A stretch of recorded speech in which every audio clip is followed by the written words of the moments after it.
सध्या घडणाऱ्या विविध घटना महाराष्ट्रामध्ये आपली लेक सुरक्षित नाही हे दाखवून देत आहेत. कारण कारण काही महिन्यापूर्वी घडलेल्या एका 4 वर्षाच्या चिमुकलीवरती अत्याचार झाला, तिचा निर्दयीपणे खून करण्यात आला. तशीच घटना आता लातूर येथील जवळ असणाऱ्या चिंचोली गावातील जवाहर नवोदय विद्यालयामध्ये घडली आहे. अनुष्का पाटोळे असं 12 वर्षाच्या मुलीचं नाव आहे. या विद्यार्थिनीने जवाहरलाल नेहरू या शाळेमध्ये टॉवेलने फास लावून घेतला असे तिथले शिक्षक लोक म्हणत आहेत. नेमकं काय घडलं चला जाणून घेऊया.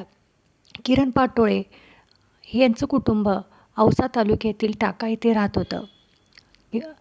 त्याची मुलगी अनुष्का पाटोळे ही लहानपणापासून अत्यंत हुशार, म्हणून तिची जवाहरलाल नेहरू नवोदय विद्यालयामध्ये 5वी नंतर निवड झाली. घरात अगदी आनंदाचं वातावरण होतं. अनुष्का आता मोठे होईल, तिला चांगल्या शाळेमध्ये ॲडमिशन भेटलं आहे, त्यामुळे आता तिच्या शिक्षणाची चिंता आता घरच्यांना नव्हती. किरण पाटोळे यांचं कुटुंब अगदी मोलमजुरी करून अनुष्काला शिकवत होतं.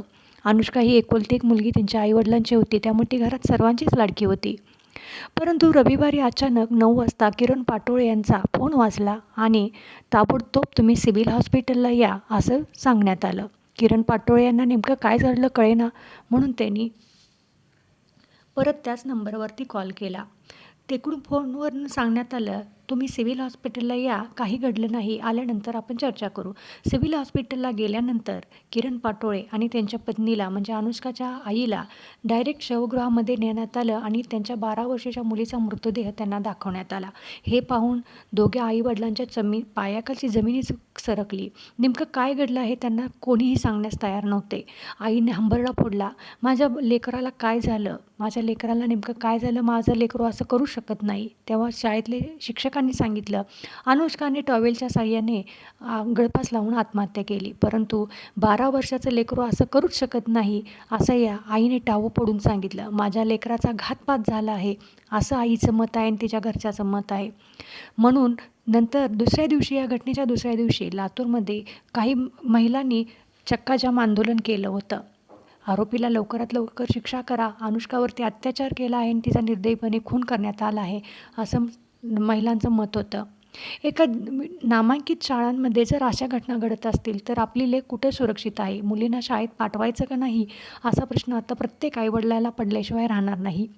अनुष्का तिच्या बुद्धीच्या जोरावर, तिच्या मेहनतीच्या जोरावरती जवाहरलाल नेहरू विद्यालयामध्ये ॲडमिशन मिळालं होतं. परंतु तिच्या बुद्धिमत्तेचा आणि तिच्या हुशारीचा विकास न होता तिचा जीवन प्रवासच इथं या शाळेने थांबवला आहे. नेमकं काय घडलं हे आता पोलीस तपास करत आहेत. परंतु तिच्या घरच्यांचं मात्र मत असं आहे की अनुष्काने आत्महत्या केली नाही तर तिचा निर्दयीपणे खून करण्यात आला आहे. कारण अनुष्काच्या पायावरती आणि मानेवरती जखमा दिसत होत्या. आज आलेल्या बातमीनुसार असं सांगण्यात येत आहे की अनुष्का तणावामध्ये होती. काही शिक्षकांनी किंवा काही कर्मचाऱ्यांनी तिला मानसिक टॉर्चर केलं होतं, त्यातून अनुष्का असे पाऊल उचलू शकते. परंतु घरच्यांना हे मान्य नाही, कारण अनुष्का असं कधीच करणार नाही. 12 वर्षाची पोरगी 50 रुपयाच्या टॉवेलने आत्महत्या कशी काय करू शकते.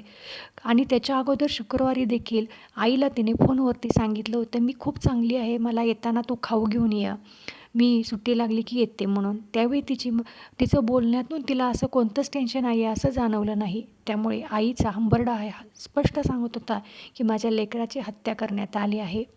पोलीस तपास पुढचा करत आहेत, परंतु नेमकं या प्रकरणाला काय वळण मिळतं आहे याच्यावरती आता बघावं लागेल. यावरती तुम्हाला काय वाटतं हे कमेंट करून मला नक्की सांगा. आणि आपल्या मुलींना शाळेत पाठवायचं का नाही याच्यावरती आता प्रत्येक आईवडिलांनी विचार केला पाहिजे, मग तो गावातील शाळा असो किंवा सरकारी शाळा असो. नमस्कार.